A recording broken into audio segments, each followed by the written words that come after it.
உங்கள் இல்லங்களில் வந்து உங்கள் உள்ளங்களை உயிர்ப்பிப்பது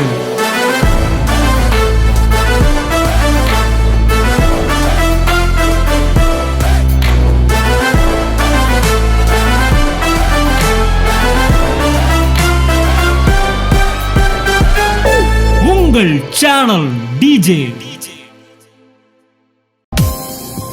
3 முக்கியமான வார்த்தைகள். சாலமன் அரண்மனையை கட்டினான், சாலமன் ஆலயத்தை கட்டினான், சாலமன் மதிர்ச்சுவரை கட்டினான். ஆமென் சொல்லுவோம். உங்கள் வாழ்க்கையில் இது 3ஐயும் நீங்கள் பரிசுத்த ஆவியானவர் உங்கள் வாழ்க்கையில் கட்டுகிறார். கையை தட்டுங்க அவருக்கு.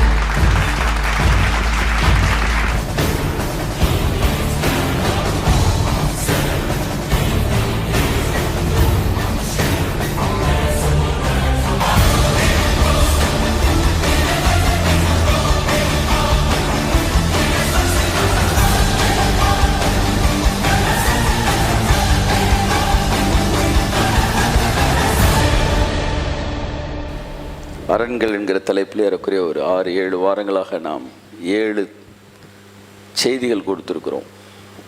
அரண்கள், கோட்டை சுவர், மதில் சுவர் என்கிற தலைப்பிலே. அதற்கான கீவேர்டு எங்கேருந்து எடுத்தோம் அப்படின்னா, சாலமன் ஆட்சிக்கு வந்த பிறகு 3 வேலைகளை உடனடியாக கட்டினான். ஒன்று ஆலயத்தை கட்டினான், இன்னொன்று அரண்மனையை கட்டினான், 3வது மதிர்ச்சுவரை கட்டினான். இந்த 3லிருந்து 3 மிக முக்கியமான வேலைகள் இது. ஒருத்தர் ஆட்சிக்கு வந்தோடனே என்ன சொல்கிறாரோ, நான் ஆட்சிக்கு வந்தோன்னே முதல் வேலை அதை செய்வேன்றாங்கல்ல, அப்படின்னா ரொம்ப முக்கியமானது. ஆட்சிக்கு வந்தோன்னே நான் கடையெல்லாம் மூடிடுவேன், டாஸ்மாக் கடையை அப்படின்னு சொல்லிட்டு சொல்லுவாங்க. சில ஆட்சிக்கு முதல் கோப்பில் கையெழுத்திட்டார் அப்படின்றாங்க. எது கையெழுத்து போடுறோம், என்ன கையெழுத்து போடுறோம் தெரியாமல் கையெழுத்து போடுறவங்களாம் இருக்கிறாங்க. ஸோ எத்தனை ஃபைல் கையெழுத்து போடுறோம், எது கையெழுத்து போடுறோன்னு தெரியாமல் கையெழுத்து போடுற குரூப் இருக்குது.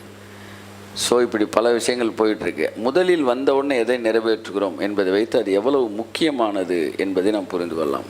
சாலமன் ஆட்சிக்கு நான் முதல் எடுத்த உடனே ஆலயத்தை கட்டினா, அரண்மனையை கட்டினா, கோட்டை சுவரை கட்டினா, இதிலிருந்து 3ம் மிக முக்கியமானது என்பதை தெரிந்து கொள்கிறோம்.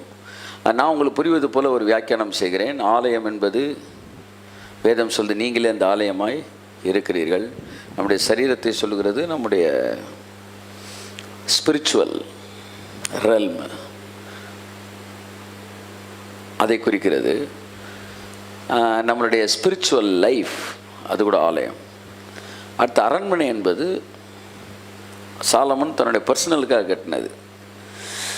என் அன்புக்குரியவர்களே, ஆலயத்தை கட்டி அரண்மனையை கட்டாதவர்கள் உண்டு, அரண்மனையை கட்டி ஆலயத்தை கட்டாதவர்கள் உண்டு. ஆனால் சாலமன் அரண்மனையும் கட்டினான், ஆலயத்தையும் கட்டினான். உங்களுடைய ஆவிக்குரிய வாழ்க்கை எவ்வளவு ஆசீர்வதிக்கப்பட்டிருக்கிறதோ அதே அளவு உங்கள் தனிப்பட்ட வாழ்வும் ஆசீர்வதிக்கப்பட்டு இருக்க வேண்டும் என்பது தேவனுடைய திட்டமாக இருக்கிறது. நீங்கள் எனக்கு சாட்சிகளாய் இருப்பீர்கள் என்பது நம்மீது விழுந்த விதியாக இருக்கிறது, நம்மை குறித்து தேவனுடைய திட்டமாக இருக்கிறது, சித்தமாக இருக்கிறது. ஆகவே அரண்மனையை கட்டுவது, ஆலயத்தை கட்டுவது. 3வது மதிர்ச்சுவரை கட்டுவது. மதிர்ச்சுவர் என்பது எல்லாத்தையும் கட்டிட்டு நீங்கள் மதில் சுவர் கட்டாமல் இருந்தீங்கன்னா என்ன அர்த்தம்னா, எல்லாமே கொஞ்ச நாளில் காணாமல் போயிடும்னு அர்த்தம். எல்லாமே காணாமல் போயிடும்னு அர்த்தம். அப்போ அந்த மதில் சுவர் தான் உங்களுக்கு கிடைச்சிருக்கிறதை எல்லாம் தக்க வைத்து கொள்வது. இதை நான் சொல்ல வரேன். உன்னுடைய மைண்டு சரியாக கட்டப்படும் என்றால் அரண்கள், சாலமன் அரண்களை கட்டினான். அந்த வசனத்திலிருந்து தொடங்குவோம்.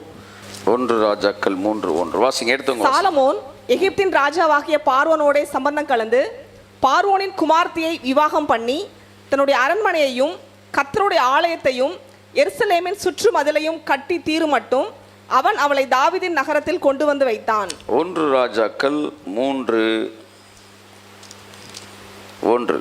சாலமன் கர்த்தருடைய ஆலயத்தையும் தன்னுடைய அரண்மனையும் எருசலேமின் சுற்று மதிலையும் கட்டி தீர்த்தான்.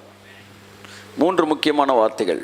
சாலமன் அரண்மனையை கட்டினான், சாலமன் ஆலயத்தை கட்டினான், சாலமன் மதிர்ச்சுவரை கட்டினான்.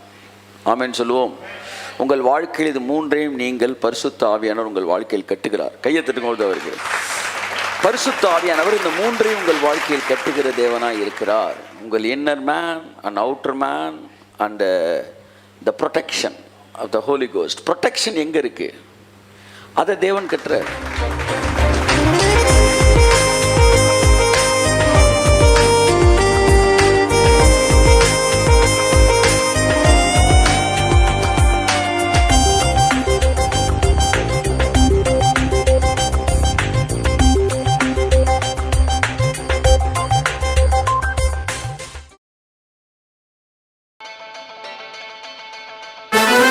உங்கள் இல்லங்களில் வந்து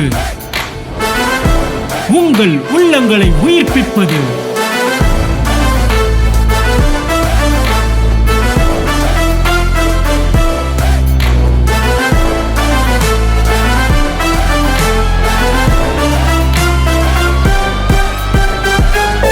உங்கள் சேனல் டிஜே.